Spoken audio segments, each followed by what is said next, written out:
प्रभु यीशु मसीह के मधुर और मीठे नाम में आज दिनांक 18 अगस्त दिन सोमवार को आप सब श्रोताओं का हम स्वागत करते हैं। आज के दिन के लिए जो वचन है वो लिया गया है भजन संहिता उसका 65 उसका दूसरा पद। हे प्रार्थना के सुनने वाले सब प्राणी तेरे ही पास आएंगे। प्रियो, आज का विषय है प्रार्थना करने वाले और प्रार्थना सुनने वाले। हमारे प्रभु के अनेक शीर्षक हैं, उनमें से एक सुंदर शीर्षक जो हम सब जानते हैं वह प्रार्थना सुनने वाला है। वह सिर्फ प्रार्थना नहीं सुनता बल्कि उसका उत्तर भी देता है। बाइबल में इस प्रकार के ढेर सारे पद आपको मिल जाएंगे। जैसे उदाहरण के लिए भजन संहिता उसका 91:15 पद कहता है, जब वो मुझको पुकारे तब मैं उसकी सुनूंगा, संकट में उसके संग रहूंगा, मैं उसको बचाकर उसकी महिमा बढ़ाऊंगा।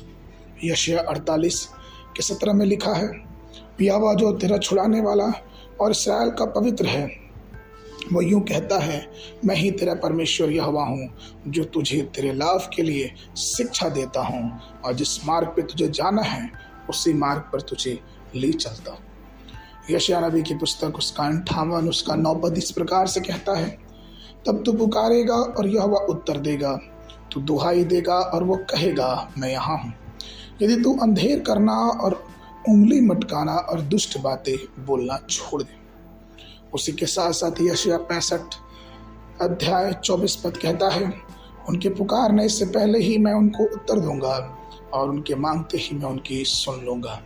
उसी के साथ साथ यिर्मयाह 33:3 भी ये कहता है, मुझसे प्रार्थना कर और तेरी सुनकर तुझे बड़ी बड़ी और कठिन बातें बताऊंगा जिन्हें तू अभी नहीं समझता। प्रियो, यह सोचना कितना अद्भुत है कि जो प्रार्थना करने वाला है, जब वो धरती पे था अर्थात हमारा प्रभु यीशु मसीह, उसने एक प्रार्थना का जीवन हमारे लिए छोड़ के गया। और इसलिए पहला पतरस उसके दूसरे अध्याय के 21 पद में इस प्रकार से कहते हैं, और तुम इसलिए बुलाए भी गए हो क्योंकि मसीह भी तुम्हारे लिए दुख उठाकर तुम्हें एक आदर्श दे गया कि तुम भी उसके चिन्हों पर चलो। प्रियो, हमें इस बात को ध्यान देना है कि परमेश्वर हमसे चाहता है कि हम उससे प्रार्थना करें, कि हम प्रार्थना के द्वारा सामर्थी हो जाए, हम प्रार्थना के द्वारा एक बड़े बड़े चमत्कार के कार्यों को अपने जीवनों में होता देखें।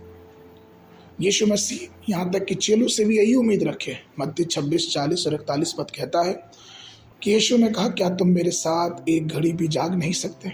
जागते रहो और प्रार्थना करते रहो, कहीं ऐसा ना हो कि तुम परीक्षा में पड़ो। आत्मा तो तैयार है परंतु शरीर दुर्बल है।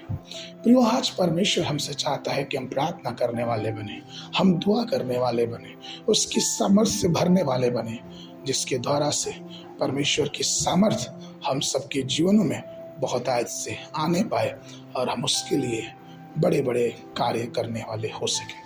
आगे के मनन के लिए इब्रानियों की पत्री उसका 4:16 पद। इसलिए आओ हम अनुग्रह के सिंहासन के निकट हियाव बात कर चलें कि हम पर दया हो और वह अनुग्रह पाएं जो आवश्यकता के समय हमारी सहायता करें। बाइबल अध्ययन के लिए सुबह भजन संहिता उसका 100, 101 और 102 अध्याय, संध्या समय 1 कुरिन्थियों उसका 1 अध्याय। परमेश्वर आप सबको आशीष देवे।